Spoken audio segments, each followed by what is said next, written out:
So hey guys, welcome back to जीटेक Poly. और आज के इस वीडियो में बात करने वाले हैं 3D एरे के बारे में। Means of three dimensional array. इससे पहले वाले लेक्चर्स में हमने 1D array and 2D array एकदम डिटेल में कवर कर लिया है।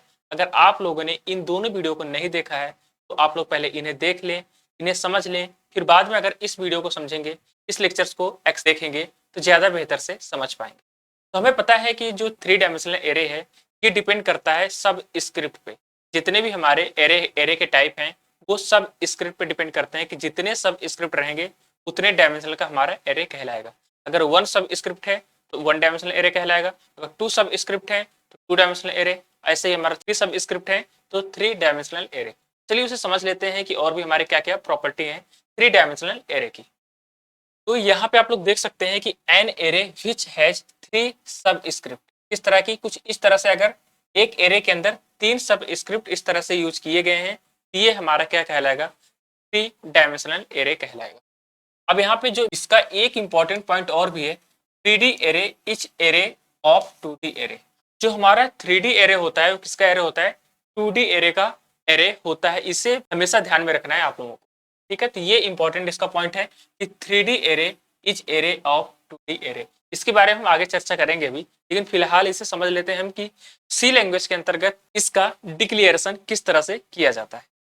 तो यहाँ पे अगर डिक्लेरेशन की बात करें तो सबसे पहले आपको क्या करना होगा, डेटा टाइप लिखना होगा। सबसे पहले जब भी सी लैंग्वेज के अंतर्गत इसका डिक्लेयर करोगे तो सबसे पहले क्या करना होगा, आपको डेटा टाइप लिखना होगा। फिर यहाँ पे एरे का नाम बताना होगा, ये एक तरह से सिंटेक्स है। फिर यहाँ पे इसका एरे का नाम बताना होगा और एरे के नाम के बाद यहाँ पे इसकी लेंथ देनी होगी, कितना हमारा पेज होगा, कितने रो होंगे, कितने कॉलम होंगे, ठीक है। तो ये है हमारे इसका सिंटेक्स सी लैंग्वेज के अंतर्गत डिक्लेयर करने का। यहाँ से भी इसे समझ सकते हैं, यहाँ से कि किस तरह से इसे लिखा जाएगा। तो डेटा टाइप हमारा क्या हो गया, इंट, और ये हमारा क्या हो गया, एरे नाम हमारा क्या हो गया, ये हो गया। और जो इसके अंतर्गत ये पेज है तो पेज की संख्या हमारी कितनी है, मान लो 2 है, और रो की संख्या हमारी कितनी है 5, एंड जो हमारा कॉलम की संख्या कितनी। इस तरह से हम समझ सकते हैं कि 2 पेज 5 रो एंड 2 कॉलम का हमारा जो हमारा एरे है ये बना हुआ है यहाँ पे। इसे यहाँ से भी समझ सकते हैं, इंट हमारा क्या है, इंट टाइप का डेटा है। और जो ए है, अगर इस पूरे की लेंथ फाइंड करें कि हम इस जो हमारा एरे है इसमें कितने एलिमेंट है टोटल ओवरऑल मिला के, तो अगर इसके लेंथ फाइंड करने की बात करें तो इन सब का आपस में मल्टीप्लाई हो जाएगा। क्या हो जाएगा, मल्टीप्लाई हो जाएगा। 2 मल्टीप्लाई 5 और 5 मल्टीप्लाई 2, यहाँ समझ सकते हैं। तो टोटल जो हमारे एलिमेंट निकल के आ जाएंगे वो कितने होंगे, 20 होंगे। इस एरे के अंतर्गत जितने भी हमारे एलिमेंट होंगे की संख्या कितनी होगी, 20 होगी। यहाँ से इसे काउंट कर सकते हैं कुछ इस तरह से। अब ये पूरा हमारा जो होता है ये, इसे यहाँ से देख सकते हैं 2 एरे हैं। इसमें कितने एरे हैं, 2 एरे। जैसे कि यहाँ पे बताया गया है कि 3D एरे क्या होता है, etch array of 2D array. यहाँ पे 2 एरे हैं और कितने हैं, 5 रो हैं, कितने 5 रो हैं और 2 कॉलम है। इस तरह से हम समझ सकते हैं कि जो पहला वाला होता है ये क्या होता है, पेज बताता है कि कितने पेज है हमारे, और दूसरा वाला जो इसमें सब स्क्रिप्ट है वो क्या बताता है कि कितने रो है, और तीसरा वाला सब स्क्रिप्ट है वो क्या बताता है कितने कॉलम है हमारे एरे के अंदर। थ्री डायमेंशनल एरे के अंदर कुछ इस तरह से डिफाइन किया जाता है। अब यहाँ पे जो सी के अंदर जब मान लो कि कुछ इसमें हमारी जो वैल्यू है उसे इंसर्ट करना है, जैसे कि यहाँ पे एलिमेंट डिक्लेरेशन सी लैंग्वेज के अंतर्गत क्या होता है कि जो भी एलिमेंट है कैसे यहाँ पे डिक्लेयर किए जाएंगे। तो सबसे पहले आपको क्या लिखना होगा, डेटा टाइप आपको बतानी होगा कि किस तरह के हमारे डेटा है। ये तो सारी वैल्यू हमारे किस टाइप में है, इंट टाइप की सारी वैल्यू है, तो हमें बताना होगा।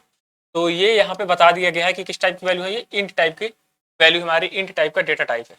फिर बाद में ये यहाँ पे एरे, ए नाम का एक एरे बना हुआ है और यहाँ पे 2 पेज हैं, 5 रो है एंड 2 कॉलम है, कुछ इस तरह से। अब इन सब के अंदर जो हमारे एलिमेंट इंसर्ट किए गए हैं इक्वल टू लगा के, और यहाँ पे करली ब्रैकेट स्टार्ट करेंगे और यहाँ पे लास्ट में उसका क्लोज हो जाएगा। फिर इसके अंदर 2 पेज है हमारे, तो 2 पेज इस तरह से समझ सकते हैं। ये कितने हो गए, 2 पेज। यहाँ से मैं समझ सकता है कि जो हमारा पहला पेज है ये वाला है और एक पेज हमारा क्या है, ये वाला है। ये फिगर से भी आप लोग समझ सकते हैं। और फिर कितने रो हैं, 5 रो है। 5 रो कैसे हो गए, पहला रो हमारा ये हो गया, दूसरा ये, तीसरा ये, चौथा ये और पांचवा ये। कितने कॉलम है, 2 कॉलम है। तो हमारे कॉलम कैसे हो गए, ये कॉलम हो गए। 2 पेज हमारे कौन से, पहला पेज ये वाला था हमारा और दूसरा पेज हमारा ये वाला है। कॉलम कैसे, पहले ये फिर ये, दूसरे कॉलम ये हो गए ये। तो इस तरह से हम यहाँ पे अपने एलिमेंट को यहाँ पे सी लैंग्वेज के अंतर्गत डिक्लेयर करते हैं, ठीक है। तो ये हो गया एलिमेंट डिक्लेरेशन। अगर लेकिन अब जो हमारा आपके बुक में शो होता होगा किस तरह से 3 डायमेंशनल एरे हमारा शो होता है, इसे यहाँ पे समझ सकते हैं। जो हमारा पहला यहाँ पे पेज में एग्जांपल जैसे समझ सकते हैं कि यहाँ पे 2 पेज यहाँ पे बताए गए हैं, तो इसके 2 पेज हैं। पहला पेज हमारा कौन सा होगा, ये वाला। अगर इसी को डिक्लेयर करेंगे हम एलिमेंट 3 डायमेंशनल एरे के अंतर्गत ये एलिमेंट रखेंगे, तो किस तरह से करेंगे, पहले हमारे 0 1 हमारे पहले रो में आ गए, फिर क्या 2 3 2 3 दूसरे रो में आ गए, 4 5 तीसरे रो में हमारा आ गया, और 6 7 चौथे रो में, और 8 9 8 9 पांचवें रो में।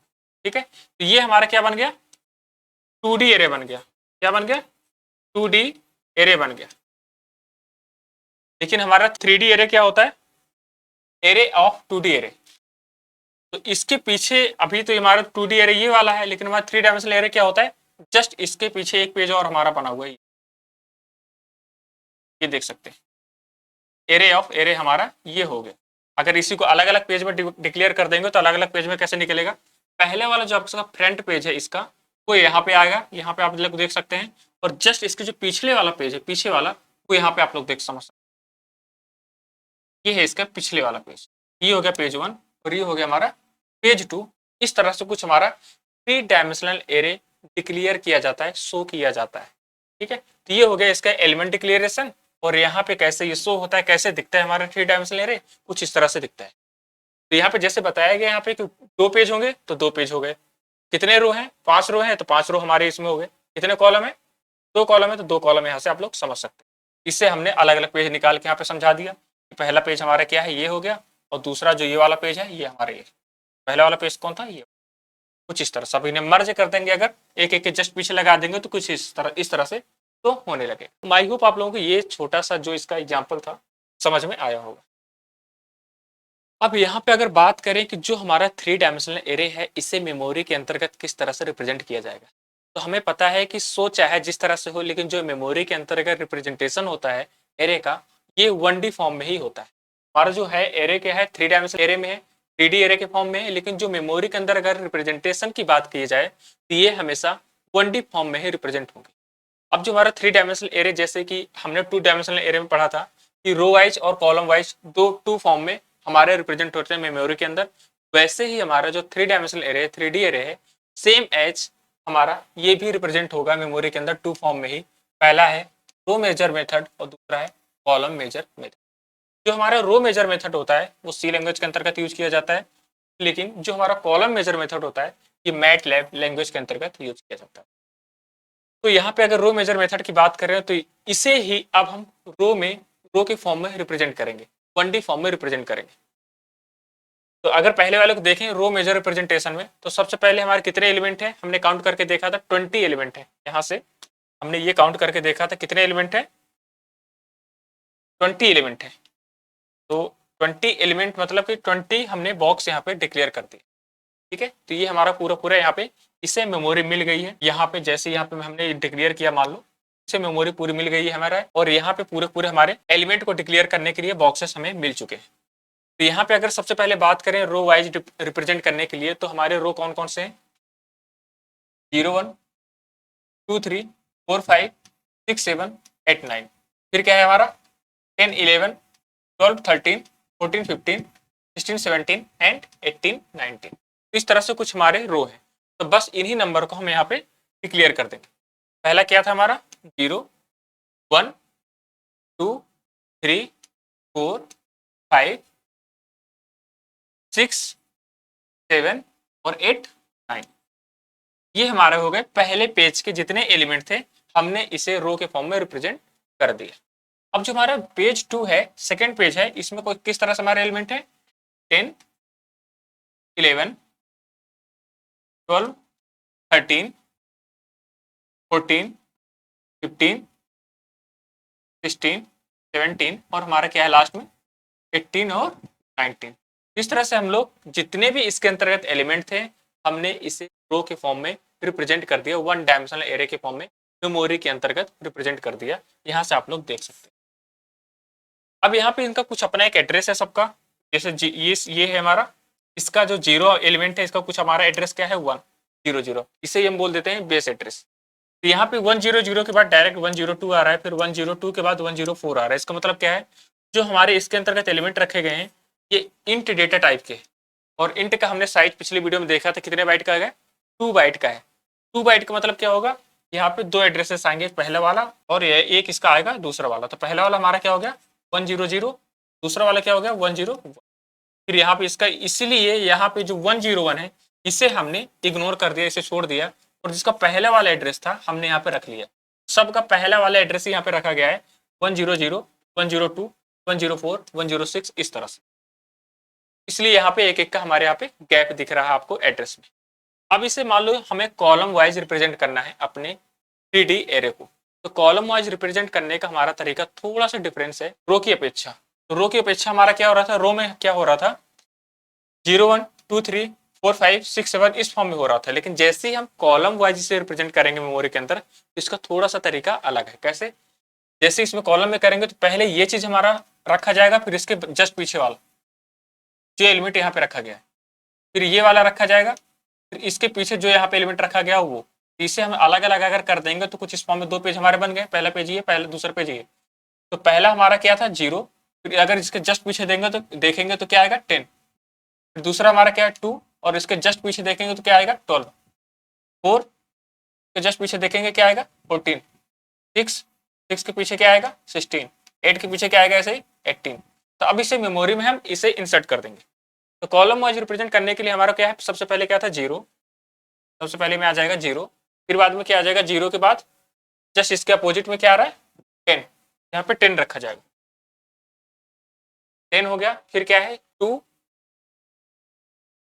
12, फिर क्या हमारा आ जाता है 4 14, 4 14, फिर हमारा आ जाता है 6 16, और हमारा लास्ट में आ जा रहा है 8 और 18, 8 और 18। ये था हमारा एक फॉर्म, आधा हमारे यहाँ पे डिक्लेयर हो चुका है, आधे एलिमेंट हमारे इंसर्ट हो चुके। अब जो हमारा सेकंड है 1 का हमारा क्या हो जाएगा 11, 3 का क्या हो जाएगा 13, 5 का हो जाएगा हमारा 15, 7 का हो जाएगा 17, और 9 का हो जाएगा 19। इन्हें भी इंसर्ट कर देते हैं 1 11 3 13 5 15, और हमारा आ जाता है 7 17, लास्ट हमारा आ जाता है 9 और 19। तो इस तरह से आप लोग समझ सकते हैं कि जो इसके मेमोरी के अंदर रिप्रेजेंटेशन होगा हमारे 3D एरे का, 2 फॉर्म में होगा। किस किस फॉर्म में, रो मेजर मेथड और दूसरा है कॉलम मेजर मेथड। तो रो मेजर मेथड में हमारा क्या होता है, एक सीधे रेखा लीनियर फॉर्म में हो जाएगा 0 1 2 3 4 5 6 7 8 9। लेकिन जो हमारा कॉलम मेजर मेथड में क्या होगा, डायरेक्ट सीधे फॉर्म में नहीं होगा, इसके जस्ट अपोजिट वाला पहले पहले ये वाला रखा जाएगा, फिर इसके जस्ट अपोजिट वाला, फिर ये, फिर इसके जस्ट अपोजिट वाला, फिर ये, फिर इसके जस्ट अपोजिट वाला। तो ये आपको ध्यान में रखना है कॉलम मेजर मेथड के अंदर, वही यहाँ पे दिखा गया। अब मान लो आपसे एक क्वेश्चन पूछा जाता है कि फाइंड द एड्रेस 1 पेज, पहले फर्स्ट पेज के अंतर्गत जो हमारा तीसरा रो है और पहला कॉलम है, तो इसके अंदर जो भी हमारा एड्रेस है उसे फाइंड करके बताओ। पहले पेज के तीसरे रो में और तीसरे रो के दूसरे कॉलम में कौन सा हमारा एड्रेस आ रहा है, इसे फाइंड करके बताओ।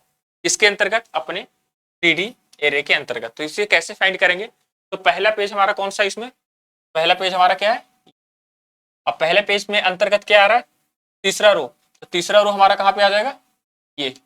अब तीसरे रो के अंतर्गत क्या है हमारा पहला कॉलम, तो पहला कॉलम हमारा कौन सा है ये वाला। हमारा तीसरे रो और पहले कॉलम में कौन सा एलिमेंट आ रहा है 4। अब 4 का एड्रेस हमें फाइंड करना है इस क्वेश्चन के according. Find the address of, इसका ये वाला एलिमेंट यहाँ पे दिया गया है, यहाँ पे तो डायरेक्ट हमें टारगेट कर लिया, हमने एलिमेंट फाइंड कर लिया। अब इसे हमें चेक करना है, इसमें अगर रो वाइज चेक करेंगे तो कुछ अलग एड्रेस आएगा, और कॉलम वाइज चेक करेंगे तो वहां पे देखते हैं कैसा एड्रेस इसका आएगा। तो अब इसे अगर रो पे रखेंगे तो हमारा चौथा एलिमेंट कहाँ पे आ रहा है ये, इसका एड्रेस हमारा क्या है 108। अब इसी 4 को अगर हम कॉलम में चेक करेंगे, कॉलम मेजर मेथड में, तो हमारा 4 कहाँ पे आ रहा है ये यहाँ पे आ रहा है, इसका भी एड्रेस क्या है हमारा 108। ठीक है, तो इस तरह से अगर आपसे क्वेश्चन पूछा जाता है कि ऐसे कुछ फॉर्म में आपको क्वेश्चन दिया जाएगा और बोला जाएगा कि यहाँ पे एड्रेस फाइंड करके बताओ, इसका कुछ एड्रेस फाइंड करके बताओ, तो आपको कुछ इस तरह से एड्रेस फाइंड करना हो।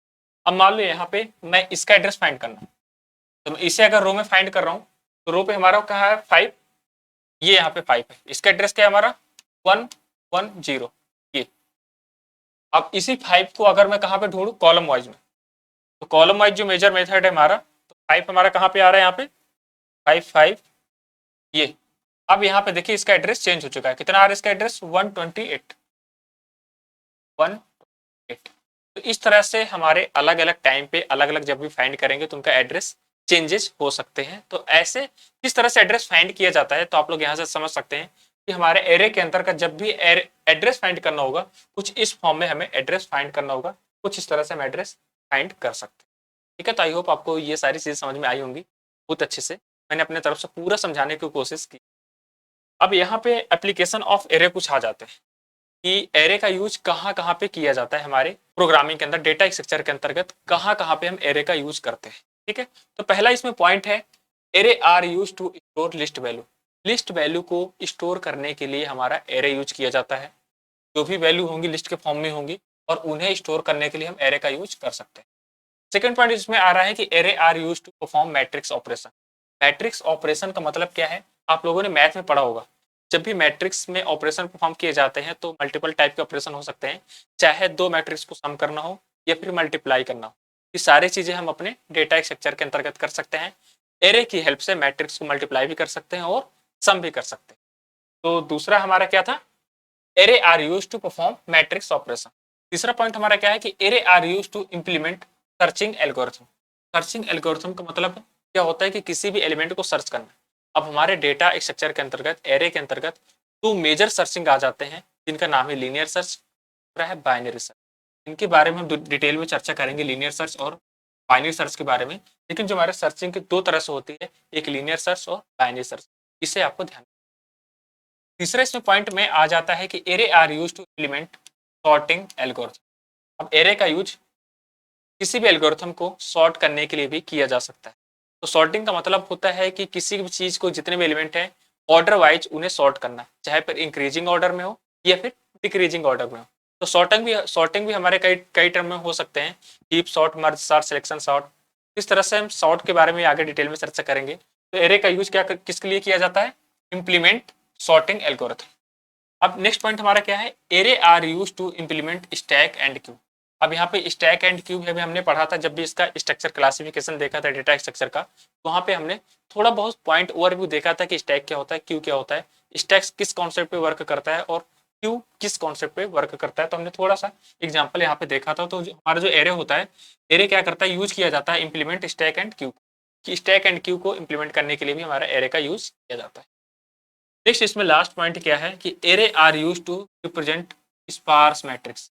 अब स्पार्स मैट्रिक्स को रिप्रेजेंट करने के लिए भी हमारा एरे यूज किया जाता है। तो इस तरह से हमारे क्या है, ये एप्लीकेशंस हैं कि कहाँ कहाँ पे हम एरे का अपने यूज कर सकते हैं।